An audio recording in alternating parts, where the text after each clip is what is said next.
하나님 나라의 증인이란 제목으로 말씀 전하기 원합니다. 여러분, 교회하면 어떤 것들이 떠오르십니까? 교회는 어떤 곳일까요? 성령의 임재 가운데 예수 그리스도의 부활의 증인으로 복음을 전하는 게 교회죠. 그게 교회가 세워진 가장 큰 목적이고 첫 번째 이유입니다. 올해는 주일 예배 때 누가복음과 사도행전 말씀을 나누려고 합니다. 우리가 누가복음은 내 삶에 온 하나님의 나라는 주제로 말씀을 전했고 지난 5월 달에 마쳤습니다. 감사하게 잘 마쳤어요. 오늘부터는 삶으로 전파되는 하나님 나라라는 주제로 사도행전 말씀을 전하려고 합니다. 저는 이 사도행전 말씀을 이제 전할 때 떨림이 있었어요. 긴장이 돼요. 그러면서 한편으로는 오늘 주일날 되니까 기대가 되더라고요. 여러분, 성령의 역사가 가장 잘 드러나고 강력하게 일어났던 것들을 보여주는 게 어디입니까? 사도행전이죠. 저는 이 사도행전을 우리가 주일날 볼 때마다 이 사도행전에 있었던 그 성령의 강력한 불같은 성령의 그 임재와 성령의 역사들이 저희 교회에 일어나길 저는 좀 소망합니다. 그리고 그것이 이 교회 공동체에만 일어나는 것이 아니라 우리 개개인의 삶에서도 그 성령의 불이 임하고 성령의 능력을 따라서 삶이 변화되고 나아가는 그런 일들이 있었으면 좋겠어요. 여러분, 그것을 주일 말씀을 들으면서 그것을 소망하시고 기대하면 좋겠습니다. 여러분, 사도행전은 교회의 시작과 교회의 이야기를 기록하고 있습니다. 어떻게 교회가 탄생하게 되었고 교회가 어떤 길을 가야 하는지 보여줍니다. 오늘 본문 5절에 보면 이런 말씀이 있습니다. 요한은 물로 세례를 베풀었으나 너희는 몇 날이 못되어 성령으로 세례를 받으리라 하셨느니라. 아멘. 오늘 본문을 보면 성령으로 세례를 받으라고 말씀합니다. 성령 세례를 받으라는 말씀은 성령을 받으라는 말씀이에요. 구약에서 하나님의 임재는 어디에 있었습니까? 성전이나 성막에 하나님의 임재가 일어났죠. 그런데 신약에서는 하나님의 성령이 우리 몸에 임하는 시대가 열린 거예요. 물론 선지자나 어떤 사람들 가운데 하나님의 성령이 역사하는 일들이 구약에도 있었지만 이제는 신약시대에 누구든지 예수님을 믿으면 그에게 성령이 임하고 성령의 역사가 나타나는 일들이 이제 그런 시대가 열리게 된 겁니다. 고린도전서 3장 16절에 보면 이렇게 기록합니다. 너희는 너희가 하나님의 성전인 것과 하나님의 성령이 너희 안에 계시는 것을 알지 못하느냐. 우리 몸이 하나님의 성령이 거하시는 성전 교회라고 말하고 있어요. 고린도전서 6장 19절에서 20절 말씀 같이 읽어보겠습니다. 시작. 너희 몸은 너희가 하나님께로부터 받은 바 너희 가운데 계신 성령의 전인 줄을 알지 못하느냐. 너희는 너희 자신의 것이 아니라 값으로 산 것이 되었으니 그런즉 너희 몸으로 하나님께 영광을 돌리라. 아멘. 성경이 뭐라고 말하고 있습니까? 하나님의 성령이 임한 몸, 그것은 성전 교회이고 그것은 누구의 것이라 그래요? 너희 것이 아니다. 하나님께 바쳐진 것이 되었고 이 몸을 통해서 어떻게 해야 돼요? 하나님께 영광을 돌리라고 말씀하고 있습니다. 여러분, 십자가를 달아놓은 건물이 교회가 아니라 성령 세례를 받은 사람이 교회인 거예요. 성령이 임하는 한 사람 한 사람이 교회입니다. 교회는 하나님께 바침받은 것이며 거룩하게 구별되어야 합니다. 여러분, 구약에서 성전이나 성막을 구별하고 거룩하게 사용했던 것처럼 예수 그리스도를 믿고 성령을 받은 사람들은 자신의 몸을 구별하여서 하나님께 영광을 올리는 일에 바쳐야 하는 거예요. 하나님은 구약을 보면 성전을 거룩하게 구별하셨습니다. 그리고 그 거룩함을 잘 유지하라고 말씀하셨습니다. 그런데 구약을 보면은 엘리 제사장의 아들 홈니아스와 비느하스가 성막을 더럽히는 일들이 발생하게 돼요. 제사장이 지켜야 하는 규정을 무시합니다. 자기 마음대로 하는 거예요. 아버지가 제사장이니까 그냥 그 아들들이 마음대로 합니다. 성막에서 봉사하는 여인들과 동침해요. 하나님은 거룩함을 더럽힌 엘리의 자녀들을 그냥 내버려 두지 않습니다. 사무엘상 2장 17절 말씀입니다. 이 소년들의 죄가 여호와 앞에 심히 크면 그들이 여호와의 제사를 멸시함이었더라.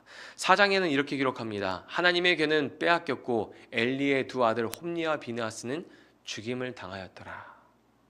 여러분, 그런데 이 내용들을 고린도전서 3장 17절에서도 이야기하는데요. 우리 같이 읽어보겠습니다. 누구든지 하나님의 성전을 더럽히면 하나님은 그 사람을 멸시하리라. 하나님의 성전은 거룩하니 너희도 그러하니라. 아멘.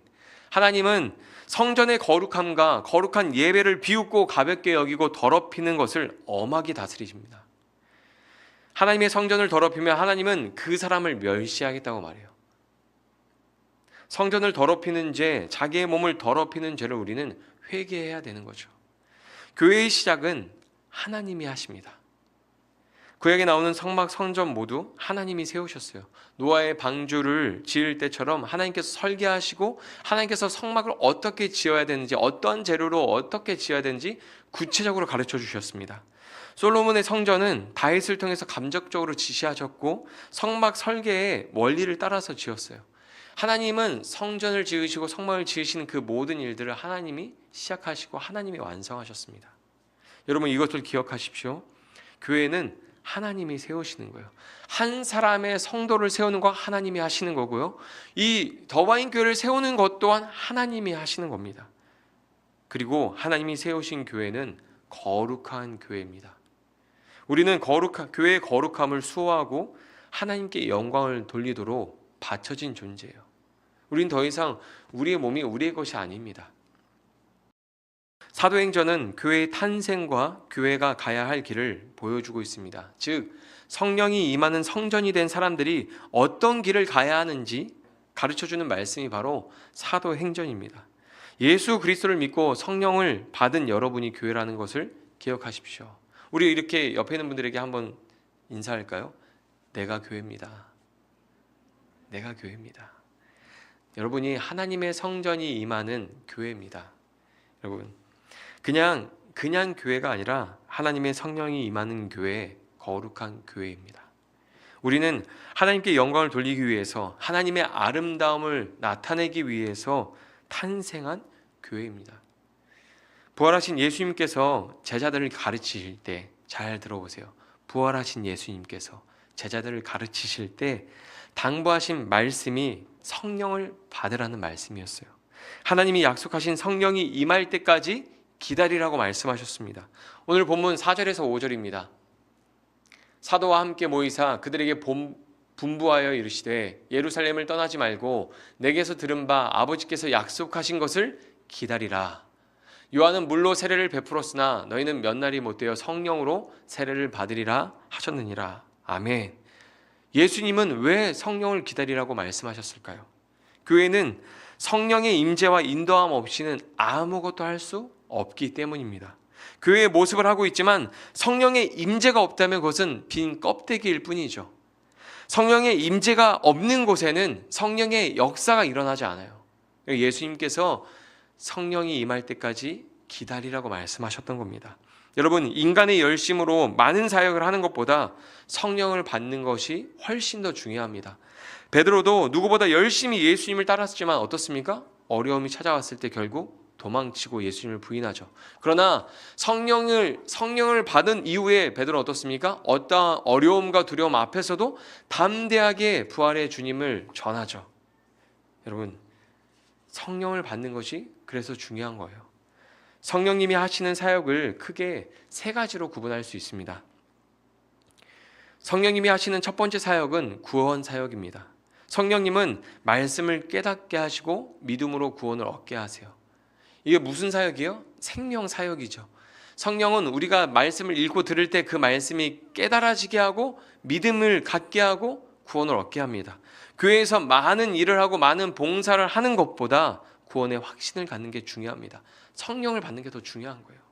성령님이 하시는 두 번째 사역은 인도하심입니다. 성령님은 하나님의 기뻐하시고 선하신 뜻을 이루기 위해서 우리를 인도하시죠. 그 뜻 가운데로 인도하십니다. 구약에 나오는 말씀을 보면 성막에 가시적으로 하나님의 임재가 보였습니다. 구름 기둥과 불 기둥으로 하나님께서 이스라엘과 함께 하시는 것을 보여주시고 그들을 인도하셨죠. 구름 기둥과 불 기둥을 따라서 이스라엘은 이동하고 멈추고 이동했습니다. 그것처럼 교회는 성령님의 인도하심을 받아야 되는 거예요. 출애굽기 13장에 보면 이 말씀이 나오죠. 여호와께서 그들 앞에서 가시며 낮에는 구름 기둥으로 그들을 인도하시고 밤에는 불 기둥을 그들에게 비추사 낮이나 밤이나 진행하게 하시니 낮에는 구름 기둥 밤에는 불 기둥이 백성 앞에서 떠나지 아니하시니라. 아멘. 백성 앞에서 떠나지 아니하시니라. 하나님의 임재가 그들에게 떠나지 않고 함께하고 이스라엘 백성들은 그 하나님의 임재 안에서 그 하나님의 인도하심을 따라 나아갔던 것처럼 교회는 그래야 되는 거예요. 구름 기둥과 불 기둥은 하나님의 임재의 상징이었습니다. 이스라엘 백성들은 하나님의 인도함 없이는 움직이지 않았어요. 한 달이 되었던 두 달이 되었던 그 불기둥 구름 기둥이 움직이지 않으면 그들은 그곳에 머물러 지냈습니다. 그런데 하루 머물렀다가 또 이동하면 그 불기둥과 구름 기둥을 따라서 또 이동해야 돼요. 여러분 생각해 보세요. 장막을 펼쳐요. 수만 명의 사람들이 장막을 펼쳐요. 성막 아시죠? 성막. 만약에 우리가 매주 예배 때 공간을 빌려서 이 의자를 다 깔고 강대상 막 설치하고 뭐 이렇게 막 현수막 달고 이렇게 하는 거 매주 해야 된다고 생각해 보세요. 굉장히 번거롭고 힘들겠죠. 근데 생각해 보세요. 성막을 다시 펼치고 물두멍과 제단을 두고 그 성소 안에 그 장막을 펼치고 지성소로 들어가는 그 첩만 해도 무게가 2톤이 넘어요. 근데 그것을 옮기고 펼쳤는데 자 이제 제사 드리고 이제 좀 얼마나 있을지 모르지만 가만히 머물러 있는데 갑자기 구름이 이동해요. 막 불기둥이 이동해요. 그럼 또 다시 막 접어서 이동해야 되는 거예요. 언제 하나님이 이동하실지 모르지만 이스라엘 백성들은 하나님이 임재하시는 그 임재를 따라서 하나님이 이동하시는 그 이동하시는 것을 따라서 불기둥을 따라서 이동했단 말이죠. 하나님의 임재와 인도하심에 민감하게 반응하면서 하나님을 따라갔어요. 교회가 그래야 되는 거예요. 예수님은 제자들에게 성령이 임하기 전에는 아무것도 하지 말고 기다리라고 말씀하셨습니다. 명령하셨죠. 명령. 아무것도 하지 말고 기다려라. 예루살렘에 머물러서 기다려라. 이것은 하나님의 임재와 인도하심 없이 움직이지 않는 삶, 성령의 인도하심에 순종하는 교회의 본질을 가르쳐 줘야 되는 거예요. 우리가 앞으로 어떻게 살아야 하는지, 성령의 임재와 인도하심 없이는 아무것도 하지 마라. 성령의 인도하심에 순종하는 삶을 살아라. 교회의 본질에 대해서 가르쳐 주시는 거죠. 오늘날 교회로 부르심을 받은 우리의 삶을 돌아보십시오. 이스라엘이 구름 기둥과 불 기둥을 따라서 이동한 것처럼 하나님의 임재와 인도하심에 민감하게 반응하며 여러분 살아가고 계십니까? 하나님이 멈추라 그러면 멈추시고 하나님이 지금이야 이동해 앞으로 나아가 하면 앞으로 나아가고 계십니까? 아니면 세상의 소리와 육체의 정욕의 소리에 민감하게 반응해서 세상에서 하나님 말씀과 상관없이 내 생각과 내 뜻을 따라 살아가고 계십니까? 예수님은 제자들에게 멈추라고 기다리라고 말씀하셨거든요. 성령의 임재와 성령의 인도하심을 따라 나아가야 된다고 가르쳐 주셨어요. 여러분, 믿음의 삶은 무엇을 행하기 이전에 기다림에서 시작합니다. 우리는 믿음으로 뭔가 많은 일들을 해야 될 것 같아요. 믿음으로 어떤 선한 일들을 많이 해야 될 것 같아요. 교회가 세워지면 마치 그런 일들을 많이 해야 될 것 같아요. 그런데 믿음의 여정에서 제일 먼저 일어나는 싸움은 기다리는 거예요. 아브라함도 자손에 대한 약속을 받고서 오랜 시간 기다렸습니다. 그의 믿음의 여정에서 주어진 첫 번째 싸움은 약속이 이루어지는 것을 기다리는 것이었어요. 하나님이 약속하신 자손 이삭이 태어나는 것, 이삭을 얻고 태어나는 것을 기다리는 것이었습니다. 교회가 탄생하면 가장 먼저 주어지는 싸움도 마찬가지입니다. 하나님의 약속이 이루어질 때까지 인내하는 거예요. 여러분, 교회가 생각할 때 교회를 잘 생각하십시오. 성령이 임한 성전이 된 그 한 사람 한 사람이 교회죠. 그 사람들이 무리가 교회죠. 교회가 탄생하면 가장 먼저 주어지는 믿음의 싸움이 하나님의 약속이 이루어지는 것을 기다리는 거예요. 내 생각, 내 뜻을 따라 조급한 마음으로 행동하지 않는 것입니다. 신앙생활을 하면서 우리는 그것을 배우는 거예요. 당장 이거 해야 될 것 같고, 이거 안 하면 기회를 놓칠 것 같고, 뭔가 이것을 안 하면 두려워서 하게 되는데 하나님이 인도하지 않으면 그냥 멈추는 거예요. 기다리는 거예요. 잠잠히 하나님을 바라보는 게 믿음의 싸움이고 믿음의 여정입니다. 하나님보다 앞서지 않는 것입니다. 그것이 믿음의 싸움이에요. 여러분, 아브라함이 기다리지 못하고 조급한 마음으로 행동했던 적이 있죠. 아브라함이 하나님의 약속을 기다리지 못하고 조급한 마음으로 행동해서 낳은 것이 이스마엘이었습니다. 이스마엘이 어떻습니까? 이스마엘이 이 땅에 태어나서 언약 자손인 이삭을 괴롭히고 고통스럽게 만들었어요. 하나님의 약속을 기다리지 못하고 조급한 마음으로 행동하는 것이 나를 고통스럽게 만들고 나의 어리석음을 드러내는 일이 되고 맙니다. 잠언서 14장 29절에 보면 이런 말씀이 있어요. 같이 읽어보겠습니다. 시작. 노하기를 더디하는 자는 크게 명철하여도 마음이 조급한 자는 어리석음을 나타내느니라. 아멘. 마음이 조급한 자는 어떤 걸 나타낸다고요? 어리석음을 나타내는 거예요. 우리의 조급한 마음은 하나님에 대한 불신앙과 의심을 드러냅니다. 그리고 그 조급한 마음을 행동한 것들은 고스란히 나에게 근심과 걱정과 두려움과 고통이 되어서 돌아와요. 여러분, 성령님이 하시는 세 번째 사역은 연합입니다. 하나됨. 성령을 받았다는 것은 예수님이 우리와 영원히 함께 하신다는 증표를 받은 거예요. 요한복음 14장 16절에 보면 이런 말씀이 있어요. 내가 아버지께 구하겠으니 그가 또 다른 보혜사를 너희에게 주사 영원토록 너희와 함께 있게 하리니. 여러분, 성령은 예수님께서 영원히 우리와 함께 하시고 우리를 지키시고 돌보시겠다는 약속의 증표를 받은 겁니다.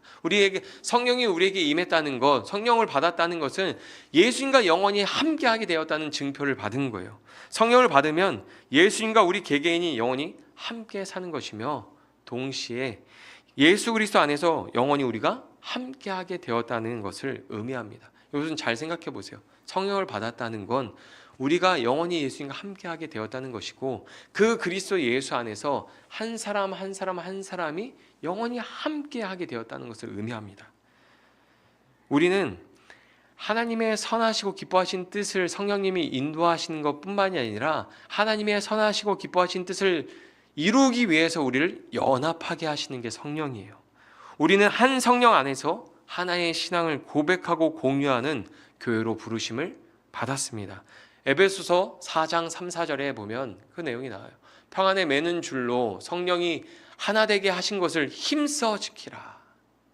몸이 하나요 성령도 한 분이시니 이와 같이 너희가 부르심의 한 소망 안에서 부르심을 받았느니라. 우리는 한 성령 안에서 하나로 부르심을 받았고 그 하나됨을 지키기 위해서 교회로 부르심을 받은 존재죠. 이 내용을 정리해 보면 예수님께서 왜 성령을 기다리라고 하셨습니까? 첫째, 성령을 통해서 말씀을 깨닫고 믿음으로 구원을 얻어서, 둘째, 하나님의 임재와 인도하심을 따라 거룩하게 살아가며, 셋째, 한 성령 안에서 하나의 신앙을 고백하는 교회로 부르심을 받았기 때문입니다. 그래서 성령의 임재를 기다리고 성령을 따라 나아가라고 말씀하시는 거예요. 그 교회를 향해서 예수님이 주신 사명이 있는 거예요. 그 교회를 향해서 예수님이 이 땅의 모든 교회를 향해서 주신 명령이 있습니다. 사도행전 1장 8절 말씀 우리 같이 읽어볼게요. 시작. 오직 성령이 너희에게 임하시면 너희가 권능을 받고 예루살렘과 온 유대와 사마리아와 땅 끝까지 이르러 내 증인이 되리라 하시니라. 아멘. 교회는 성령님이 거하시는 성전, 바로 저와 여러분입니다. 그리고 한 개인을 교회로 말하기도 하지만 거룩한 무리를 교회로 말하게 돼요. 우리 모두를 교회로 말합니다. 예수님의 증인이 되라는 명령은 성령님의 인도하심을 따라 모든 교회가 하나 되어서 이루어가야 하는 사명입니다. 교회의 간판을 자랑하기 위해서, 교회 이름을 자랑하기 위해서 전도하는 게 아닙니다. 예수 그리스도의 부활의 증인으로 복음을 전해야 하는 거죠. 모든 교회가. 사도행전 1장 5절에서 성령으로 세례를 받으라고 말씀한 그 내용은 성령 세례를 말하는 거예요. 성령을 받는 것을 말하는 겁니다. 그런데 1장 8절에 나오는 말씀, 오직 성령이 너에게 임하시면, 이 말씀은 성령 충만을 말하는 겁니다. 여기에서 임하시면에 사용된 단어는 반복적으로 잇따라 발생하는 어떤 일들이 일어나는 것을 의미하는 거예요. 성령이 반복적으로 계속 우리에게 임하는 겁니다. 사명을 위해서, 교회의 사명을 위해서 지속적으로 능력을 부어주시는 성령의 역사를 말하는 거예요. 오직 성령이 너에게 임하시면 너희가 권능을 받고, 그 권능을 받아서 어떻게 합니까? 부활의 복음을 전하게 되죠. 그 능력을 위해서 끊임없이 반복적으로 지속적으로 우리에게 성령이 임하는 것을 말하는데, 이것은 성령 충만을 말하는 겁니다. 교회는 복음의 증인이 되어야 합니다. 성경에서는 성령 세례와 성령 충만을 구분해서 말하고 있어요. 성령 세례는 단회적으로 일어납니다. 우리가 신앙생활 하다 보면 성령 세례를 받아야 합니다 막 이런 이야기 하지만 성령 세례는 단회적이에요. 한 번 일어나는 겁니다. 그러나 성령 충만은 지속적으로 반복해서 일어나는 거예요. 내주하신 성령이 우리 안에 있지만 우리가 성령 계속 충만함으로 지속적으로 우리가 성령의 능력을 힘입어서 우리가 하나님의 사역을 감당해야 되는 거죠. 성령 세례와 성령 충만을 혼용해서 사용할 때가 많은데 성경은 분명하게 성령 세례와 성령 충만을 구분하고 있습니다. 교회는 복음의 증인이 되어야 합니다. 그런데 복음을 전하는 일보다 먼저 사모해야 되는 게 있어요. 교회는 복음을 전해야 되는데 그 일보다 먼저 사모해야 되는 게 있어요. 그게 무엇입니까? 성령 충만이에요. 예수님께서 복음의 증인이 되라고 하신 말씀을 가지고 전도와 선교를 실천하기 전에 먼저 구해야 할 것은 성령 충만입니다. 교회는 성령 충만을 위해서 기도해야 합니다. 왜냐하면 성령 충만을 받을 때 복음이 전파되고 성령의 역사가 나타났기 때문이에요. 그냥 그 일들이 일어나지 않았습니다. 사도행전 4장 3절에 보면 이렇게 기록합니다.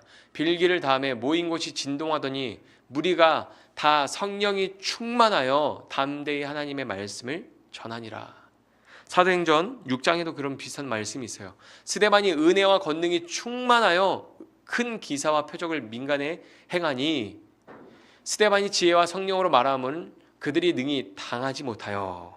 그리고 사도행전 9장에도 바울에 대한 이야기가 나옵니다. 아나니아가 떠나 그 집에 들어가서 그에게 안수하여 이르되 형제 사울아 주 곧 내가 오는 길에서 나타나셨던 예수께서 나를 보내어 너로 다시 보게 하시고 성령으로 충만하게 하신다 하니 즉시 사울의 눈에서 비늘 같은 것이 벗겨져 다시 보게 된지라. 일어나 세례를 받고 음식을 먹으며 강건하여지니라. 사울이 다메섹에 있는 제자들과 함께 며칠 있을새 즉시로 각 회당에서 예수가 하나님의 아들이심을 전파하니 성령의 충만함을 받으니까 어떻게 됩니까? 사람이 변하죠. 삶이 변하여서 교회를 핍박하고 그리스도인을 괴롭히던 바울이 예수님의 부활을 증거하는 증인으로 살게 됩니다.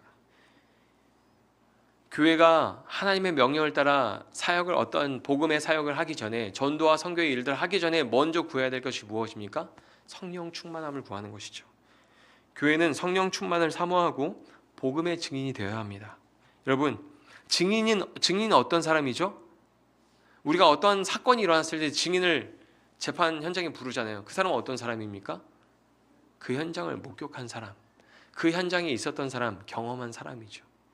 여러분, 예수님이 성령이 임하고 권능을 받으면 너희가 내 증인이 되라고 말씀하세요. 성령이 임하면 성경에 기록된 예수님의 십자가 죽음과 부활을 내가 경험한 것처럼 눈으로 보고 목격한 것처럼 그 은혜를 경험하게 되는 거죠.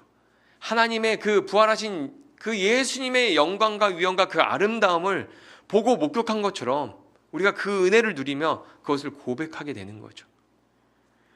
우리는 그런 복음의 증인이 되어야 합니다. 성령이 임하시면 우리가 말씀에 기록된 그 예수 그리스도의 십자가 죽음과 부활이 우리의 것이 되고 그 은혜를 우리가 고백하게 되는 거예요. 그런데 어떻게 이 복음의 증인이 됩니까? 예루살렘과 온 유대와 사마리아 땅끝까지 이르러 내 증인이 되라 말씀합니다. 이 말씀에는 가까운 곳에서부터 점점 먼 곳까지 복음이 확장되는 선교의 원리를 담고 있습니다. 예루살렘은 제자들이 현재 머물고 있는 곳이죠. 증인의 삶은 어디에서 시작되어야 합니까? 우리가 현재 머물고 지내는 곳에서부터 시작되어야 하는 거예요. 가정에서, 가족들에게, 교회 공동체 안에서 증인의 삶을 보여줘야 합니다. 아, 저 사람이 교회 와서 예수님 믿더니 변했구나. 아, 저 사람 은혜 받더니 달라졌구나. 그런 복음의 역사가 예수님의 살아계심의 그 증거들이 우리의 삶 속에서, 우리 예배 속에서 증거되어야 하는 거죠. 어디에서부터 시작돼요? 가장 가까운 곳에서부터. 내가 머물고 내가 지내는 곳에서부터 그것이 전파되어야 합니다. 살아계신 예수님이 우리의 삶을 통해서 가장 가까운 곳에서부터 전해져야 하는 거예요. 아, 누구를 봤는데 정말 예수님이 살아계시는구나. 여러분, 그런 말씀 들어봤어요? 신앙생활 하다가 너를 보니까 정말 하나님 살아계신 것 같아. 여러분 그런 말 들어보셨어요? 종종 신앙생활 하다 보면 그런 말을 듣는 분들이 있어요. 야, 나는 정말 교회 안 다니지만 하나님 안 믿지만 너가 변한 거 보니까 교회에 뭔가 있는가 보다. 교회 좀 다른가 보다. 아니면 교회 안에서, 가정 안에서 정말 하나님의 살아계심을 너를 통해서 내가 경험한다. 너가 이렇게 변한 거 신기하다. 교회 공동체 안에서 여러분 그런 얘기를 듣기를 축복합니다. 가정에서 그런 얘기를 듣기를 축복합니다. 그리고 종종 교회 공동체 안에서 그런 얘기를 하는 형제들 자매들을 만난 적이 있어요. 여러분 꼭 그런 이야기를 듣기를 축복합니다. 여러분 예루살렘 다음에 언급한 유다는 가까운 사람들을 말합니다. 내 이웃과 친구와 직장 공동체 사람들에게 우리의 삶을 통해서 예수님이 살아계시는 게 전파되어야 되는 거예요. 예수님의 사랑이 전파되어야 되는 거예요. 예수님을 닮은 모습을 통해서 예수님이 증거되어야 하는 거죠. 여러분 사마리아 사람들은 민족적, 종교적으로 갈등이 있었던 사람들입니다. 여러분 나와 다른 문화와 종교를 가진 사람들, 그리고 어떠한 갈등을 가지고 있는 사람들에게도 예수님의 살아계심이 우리의 삶을 통해서 전파가 되어야 되는 거예요. 땅끝은 해외 선교, 복음을 전혀 접해보지 못한 사람들을 의미합니다. 복음은 나로부터 시작해서 가까운 가족들, 이웃들, 열방으로 점점 확대되어서 전파되어야 합니다. 그런데 복음은 말로 전파되는 것이 아니라 삶으로 전파되는 거예요. 말로 전파되는 것이 아니라 행함으로, 삶으로 전파되고 능력이 나타나는 겁니다. 사도행전에서 교회의 탄생과 가야 할 길을 말하고 있어요. 그런데 오늘 우리가 읽은 이 사도행전 1장 1절부터 11절의 구조를 보면 예수님의 이야기 안에서 교회의 탄생과 교회가 가야 할 길을 말하고 있어요. 예수님의 이야기와 예수님의 승천하신 이야기 사이에 교회의 탄생과 교회가 가야 할 길을 말하고 있습니다. 사도행전 1장 3절에 보면 이런 말씀이 있어요. 그가 고난받은 후에 또한 그들에게 확실한 많은 증거로 친히 살아계심을 나타내사 40일 동안 그들에게 보이시며 하나님 나라의 일을 말씀하시니라. 아멘. 예수님이 고난받으신 후에 십자가 죽음을 겪으시고 다시 살아나신 후에 40일 동안 이 땅에서 하신 마지막 사역을 기록하고 있습니다. 예수님이 40일 동안 집중하신 사역이 무엇입니까?